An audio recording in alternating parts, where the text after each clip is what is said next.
Hey guys, in this video I'm going to talk to you all about the 7th, 8th, and 9th house in astrology. Yay! So now we start to see a turn of events for people to, and things under these houses, any planets that are going to fall under here and any birth charts, anything like that.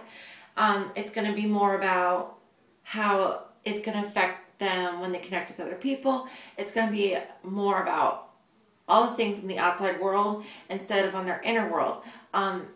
Things along like the 7th and 12th houses, any signs too, anything like that. It's going to be more how the outside world is going to influence them and how they react to it. They're going to have a stronger reaction to it. They might tend to be more followers. They might like larger groups better, just because they like that connection with other people and the outside world rather than themselves. So back to the houses. The 7th house is ruled by Venus. It's naturally in Libra, but so it's all about partnerships. It's called the house of partnership. It's about any partnerships, marriage, business contracts, anything like that that's going to help influence and help enhance your life and as a whole. It's going to make you, it's like that saying, one half makes the whole. So it's pretty much you introducing someone in your life to make you a better person, and you make that better. You make that person better in return. So as you can see here, it's very different from the first house, which was who are you? Now you're focusing on who's the other person, so to speak. It deals with marriages, business contracts, contracts especially because they're building that relationship. It can either make or break it, but anything where there's a relationship, it deals with that. Things in the natal chart. If there's things in the 7th house, they tend to be more like relationship orientated. Like let's say you had Mars in the 7th house, you might be more driven to be with someone, maybe. But that's just an example. So the 7th house, all about relationships and partnerships and all that fun stuff.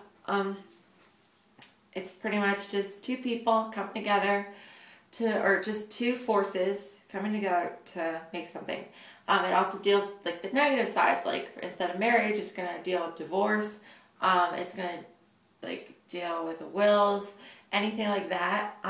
And then you have the 8th house, which is the outcome of having the 7th house, which is the relationship, and it's ruled by Pluto. And it's called like the house of transformation or the house of sex. It's all about transforming and rebirth. Sacrifice is a big thing here because you sacrifice a little bit of who you are when you get with someone. You sacrifice a little bit of who you are. You build that intimacy up with the person. You get to know them. They know you. And it's just a really good relationship. And then you change from it. You're not who you used to be anymore. Whenever you walk out of a relationship, you usually have like learned a lesson. You change some little bit, and that's what the 8th house is about. It's using that connection with people to change you for the better. It also deals with any intimacy that you have with your partner, with yourself, anything like that. Sexual desires, stuff like that. Like it's all about like how you treat people and stuff like that. And it's all about secrets too.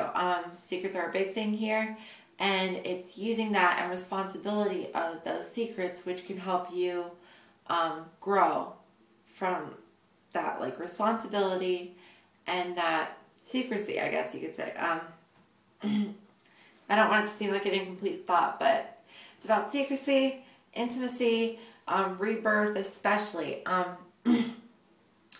So yeah, and so then the 9th house, which is maintaining this outcome, is to explore that and expand on that idea of having intimacy and changing with other people. But instead of changing with other people now, you're going to kind of go from changing with other people to changing on a more spiritual level. The ninth house is ruled by Jupiter, and it also is on a physical level, but mostly about it's also about philosophy and just the way people think and stuff. It's called the House of Philosophy. I don't know if I said that, but yeah. And it's like, it's all about philosophy and like those dreams that you have, and how, like, just how that those high goals that you set and the things that you think. It's all about expanding.